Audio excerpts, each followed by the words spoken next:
Welcome to Transformative Principal. I'm your host, Jethro Jones. You can find me on Twitter at Jethro Jones. I am excited to talk to you about the Transformative Leadership Summit that is coming up in a couple weeks, weeks now. Yeah, just a couple of weeks.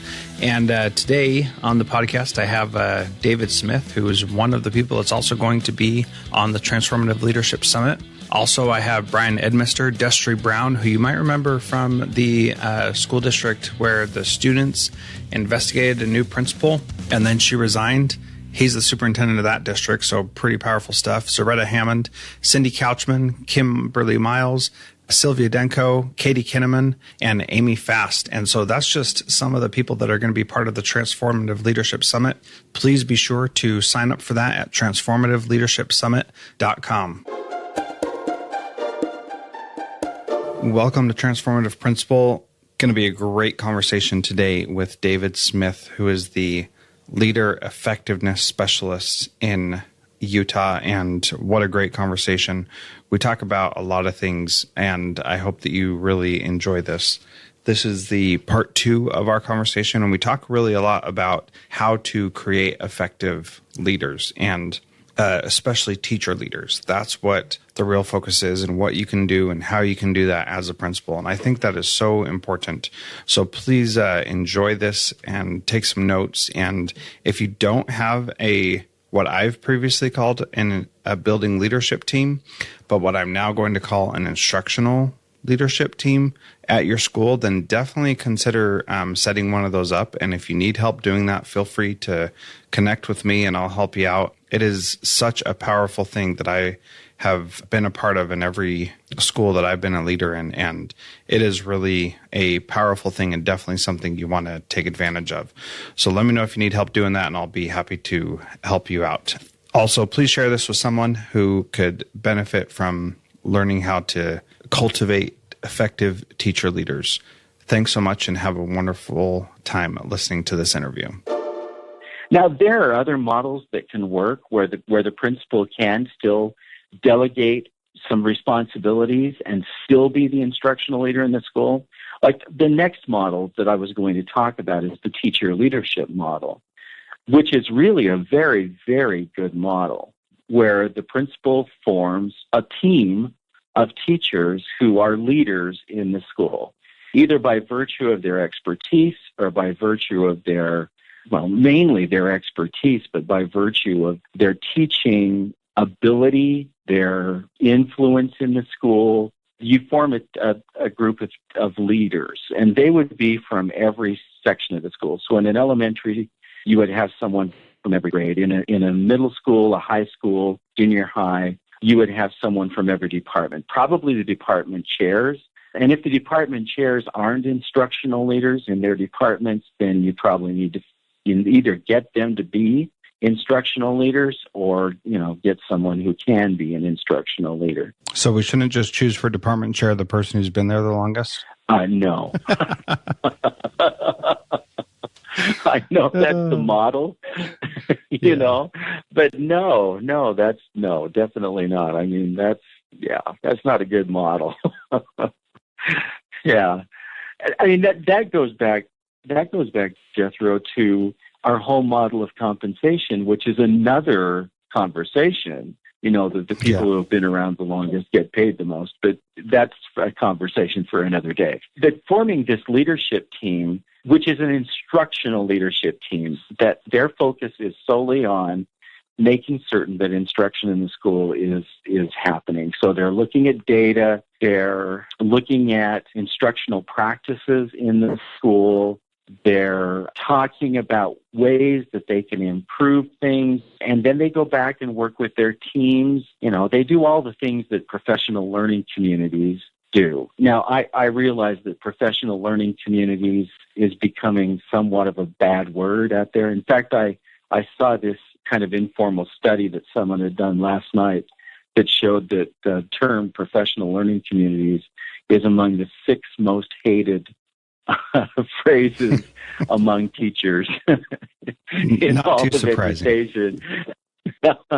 But that's simply because they've been so misused. If you can have a leadership, whatever you want to call it, teacher improvement team or whatever you want to call it, it's still important to have that. So you've got that distributed leadership model that where the principal isn't the only leader in the school, but you've got this distributed leadership in the school. And the principal is the head of that and works with that team to improve instruction in the school. And they talk about what's happening with instruction, and they work on things together, and they study things together. But then still, the principal still needs to find the time to be out and visiting in classrooms and giving their input to teachers and still doing that coaching. So even with the distributed leadership model, you've still got to find time to do that. So the question then becomes, how do you do that? Yeah, and how do you identify those teachers that are instructional leaders themselves? And, it's not just who's been there the longest or who has the most experience. There could be a brand new teacher who really is an instructional leader. And, people might balk when I say that, but I've seen brand new teachers who have way more ability to not just be good instructors, but also be able to communicate how to do that to others.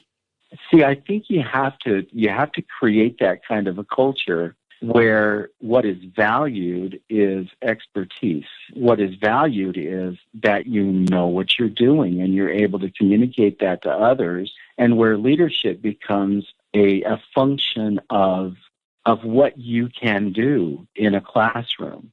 Lately, I've been doing some reading from I don't know if you know George Couros. Does that name sound familiar to you? Yep. He was number 18 on my podcast, so going way back to the beginning. Oh.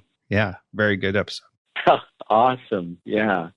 George has some really, really great ideas. And one of the things, and so I've been trying to be involved in his innovation mindset MOOC that he's doing right now, and I haven't been very good on keeping up on it, but I'm reading his book, The Innovator's Mindset. And this came up in one of those discussions, that one of the things that teachers will say is, I don't really want to share because I don't really want to, lead out because other teachers will get upset. They don't want to see someone succeeding much more than they are. Yeah. And his comment, and comments of many of the others who were involved in this, is if someone is upset because you're good at something, that's not your fault. And it's not your problem that they're upset because you're good. The principal, I think, can help to form that culture where expertise is valued, and no matter what that expertise is. And you can do that in a lot of different ways, but one of those ways is by having those teachers who do have that expertise be part of the leadership team in the school, and then explaining to the faculty, helping them to understand that we're talking about good teaching here in our school. We don't care where that good teaching comes from. If it's the 30-year veteran who's still innovating and who's still trying new things with their class and who is just totally effective, that's wonderful.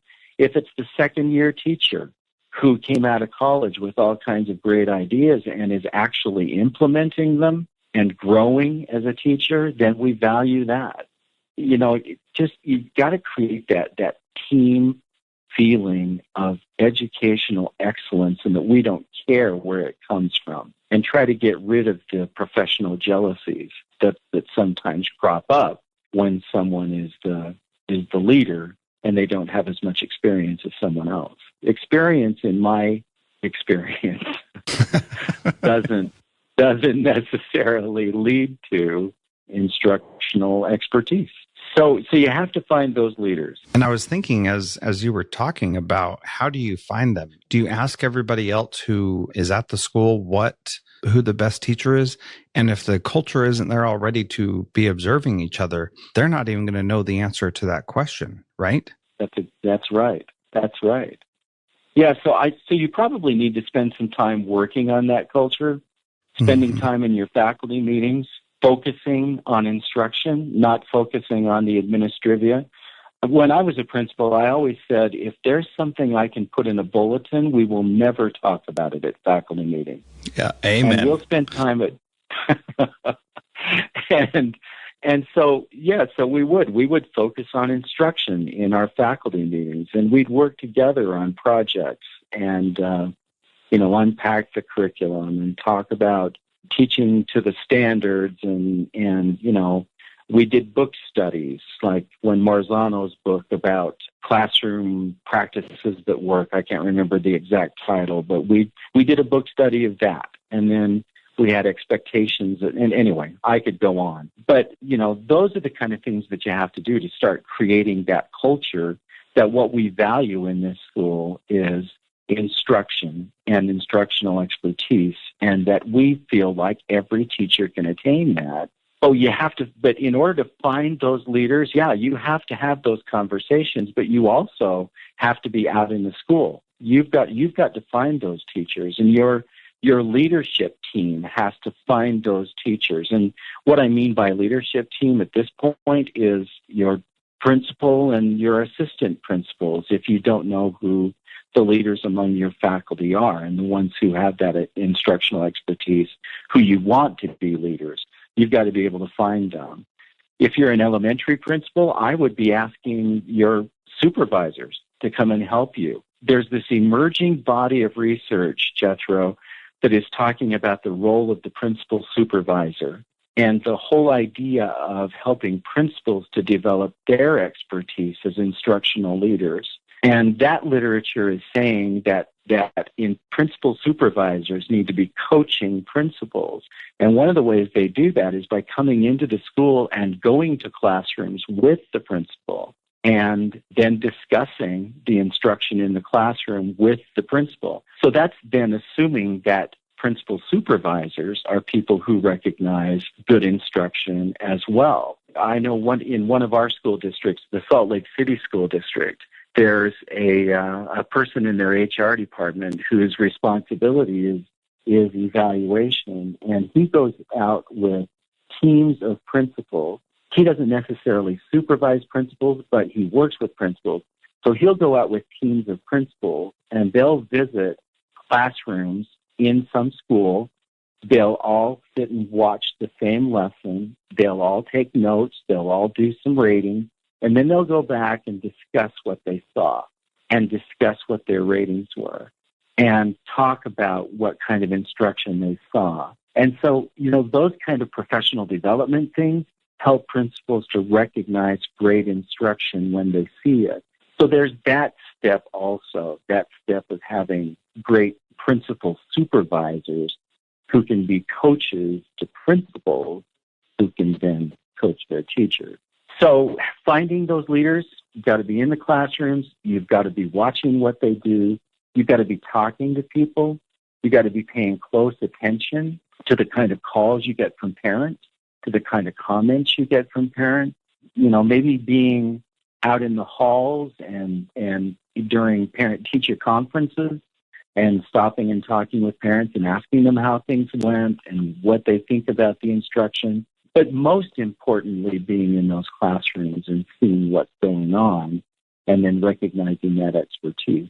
But also, one other thing is that you're going to have a few people who are great instructors, and talking with those instructors and having them help you to identify those teachers as well can also be helpful.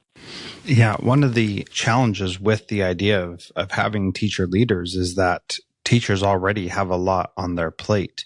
What are some ways that we can empower our teachers to be leaders, but then also take things, how do we adjust their day and their time so they can be successful at being a teacher and a teacher leader? Well, one thing that really helps is compensation. Yeah. That so many times we ask, and this is something that I think we need to work with boards of education on and legislatures, getting them to recognize that when we have teachers who are named as teacher leaders, they ought to be compensated as such. So your teacher leader team ought to receive some kind of monetary compensation for being that teacher leader. And again, I realize that the things I'm talking about take money, but this is a hot topic right now. This is a conversation we're having in Utah. about teacher leaders and how do we recognize those teacher leaders? How do we compensate them? How do we free them up to do the work that they need to do for a period or two a day or something of that nature? So we don't take them out of teaching. That's not what we want to do. We don't want to take those people who are great teachers and take them out of teaching. We just want to give them the kind of environment that lets them be teacher leaders while still being great teachers. So a teacher leader, I think, is different than a coach, because a coach is someone who is removed from the classroom and then, works with teachers all over the school, that kind of thing. But a teacher leader is someone who's still teaching. So we have to find ways of showing them that they're valued. And I think one of those ways is compensation. I think one of those ways is giving them some time to do the leadership that needs to be done, to go in and watch in other classrooms and to work with other teachers, and then in their PLCs or their classroom leadership teams or whatever you want to call them, then having those conversations about what's happening, allowing other teachers to go in and observe them, so that it's not just one way, using videotape, that kind of thing. So that's one way. I mean, definitely by giving them the compensation. In fact, we've asked in our state, what would show you that you're valued as a teacher leader? And of course, the first thing they say is, well, we ought to be compensated for it, which only makes sense. If we're asking more of them, then we ought to compensate them for that. Yeah, absolutely. And of course, that's a district level, legislature level kind of decision. If you value teacher leadership, then your legislature ought to value that as well. And I think there's plenty of research and experience that shows us that teacher leaders can make a huge difference. Yeah, really powerful ideas that we've talked about today. I just appreciate so much your time and talking about this. The last question that I ask every interview is, what can someone start doing this week to be a transformative principal like you? The first thing I think that they can do is decide that they're going to spend time in classrooms every single week. Make a goal, set aside time, and make that happen. I was talking about this we have a turnaround schools program in our state, and I'm working with that program, and we were having kind of a follow-up after one of our professional development sessions, and principals were saying, how do I do this? How do I find time to be in classrooms? And one of the principals who had been in the session took what we said to heart, and she decided that she was just going to set aside some time every single day that was just sacred. And she would tell her secretary, I am visiting classrooms. I am not to be disturbed. If there's a discipline problem that can wait, it will wait. If there's a discipline problem that can't wait, then maybe perhaps you'll have to call me. But I'm visiting classrooms and I do not want to be disturbed. Just even saying that, just for an hour, 3 times a week, that's something you can start doing right now, this week, and start getting in those classrooms and seeing what's happening, and then making it effective by then coaching the teacher after that visit. And that coaching can just simply take the form of an email or a comment about, you know what, when I was in your classroom today, this is what I saw, and I thought it was absolutely incredible what you were doing. Have you ever thought about trying this? And that will start them down that road, because they'll get addicted to it.